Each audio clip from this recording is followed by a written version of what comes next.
Good morning, everybody. It is Monday, July 13th, 9:30. I'm at Town Hall. My name is Karen Canfield from the Board of Selectmen, and we are here to give you your weekly update about town issues. So I know Jim's got a long list, so I'm going to turn it right over to him, and then I'll come back with just a couple of loose ends that I have. So, Mr. Bedreau. Thank you. Good morning. COVID update. Since last Tuesday, we've had 6 new positive COVID cases in Scituate, 4 antibody cases. One of those new cases was a resident who traveled from Florida, and then their partner caught it. 2 of the other cases were partners of previous positive tests, but that means we did have 3 completely new cases in the town of Scituate. Obviously, that's up from what we've seen. We're expecting this. We're expecting it to tick up slightly over the next week or so. We're 9 days out. 6 days, actually, 8 days out from the 4th of July, 9 days out from the 4th of July, so that 2-week period is coming up. So we do expect to see it trending up as the economy opens. For the most part, we have been tracking the statewide average of percent positive. The state, as of yesterday, was at 1.5% positive, but we'll continue to track that. We do expect, again, to see an uptick in cases, but we're hoping it's minor. Masks, social distancing, hand washing. We'll keep saying that every time. It is working. Please keep it up.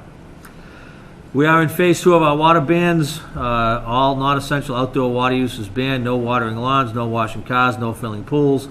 Handheld only for gardens, flowers, and plants before 9 a.m. and after 5.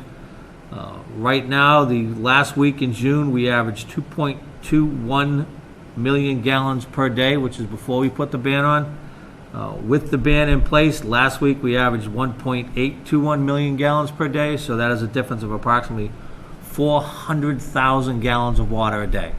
That is significant. That is a help to our plant. It doesn't have to run continuously. It is a help to our water supply, so we ask people to keep that up.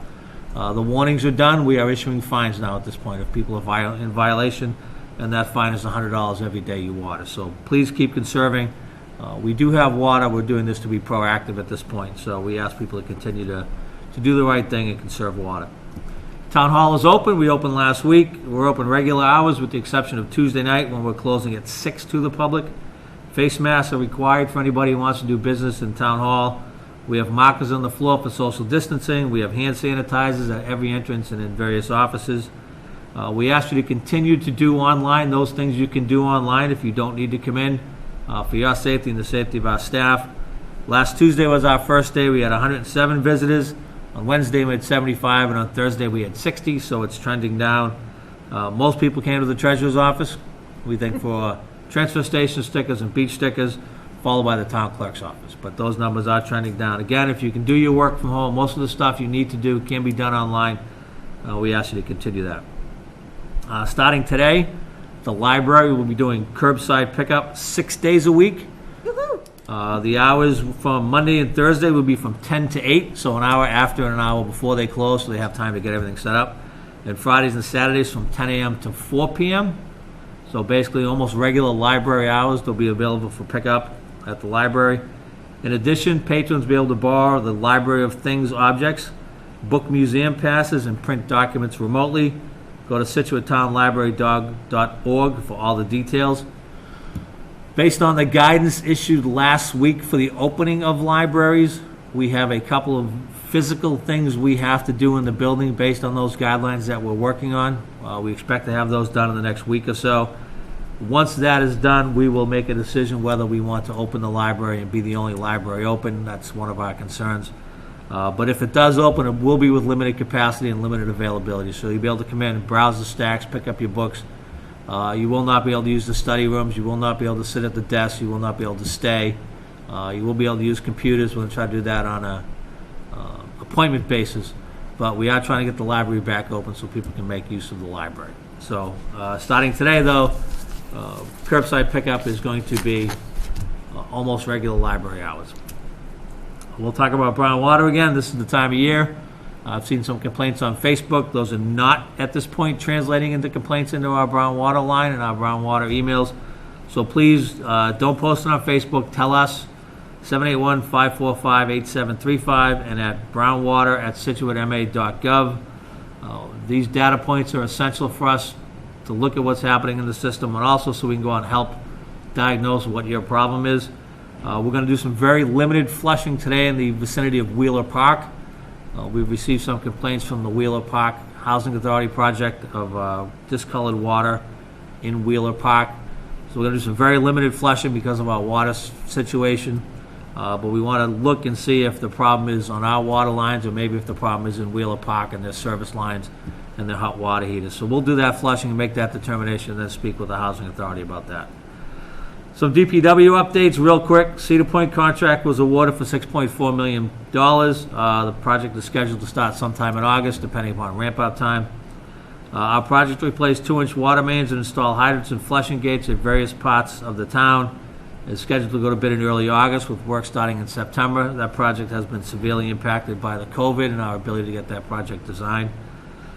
The Musquashkett burn work is scheduled to begin on the southerly end of Surfside Road in mid to late July. We're estimating 16 truckloads of stone a day going down Surfside. Sorry, Karen. The Bailey Causeway Culvert and the Gilson Road Culvert projects are scheduled to begin shortly. Right now, the Bailey Causeway is scheduled to begin late June, early August, and that's a 4 to 6 week construction project, followed by Gilson Road. Kevin Caffey and I had a discussion this morning. That is based upon the gas company's availability. We are going to try to switch Bailey's Causeway and Gilson Road to try to do the Gilson Road one first and the Bailey Causeway after, because it will have some impact on people getting to and from Minot, getting to and from the beach. We'll let you know. We're hoping we can switch those over. 2 more things. The Dolan Well Field project off Hatherley Road will be doing some pump testing this week, so people will see equipment in there. And the green sand filter is under construction on Well 17A, which is up off Grove Street in that back area up there. Finally, just for those of you who are geeky like I am, this week and probably into next week, the Neowise comet will be visible to the naked eye, starting about an hour after sunset, maybe a little later, low in the northwest sky. If you miss it, that's fine. It will be back, and you will be able to see it again in about 6,800 years. So just a little fun fact. I took the kids out last night. We were able to see it. It's pretty cool. So if you get a chance, go out and take a look. Love it. That's all I have for today. Oh my God. Well, yeah, that's it, huh? That's it. Yeah, that's pretty exciting. I'm going to go out tonight to watch that. Obviously, there's a lot going on. I just wanted to let everyone know tomorrow night the Board of Selectmen is having a special meeting out of our normal schedule to sit down and talk about fiscal 21 priorities. Obviously, this is a very strange year, so it'll be a conversation that will reflect our COVID emergencies, but also what the board would like to really focus on accomplishing this year. There's a lot going on, as Jim's already outlined. So that's tomorrow night at 6:30. It will be at the Maritime Center, so it will not be a live broadcast like normal, but it's a good time for all of us to get together and really just strategize for the coming year.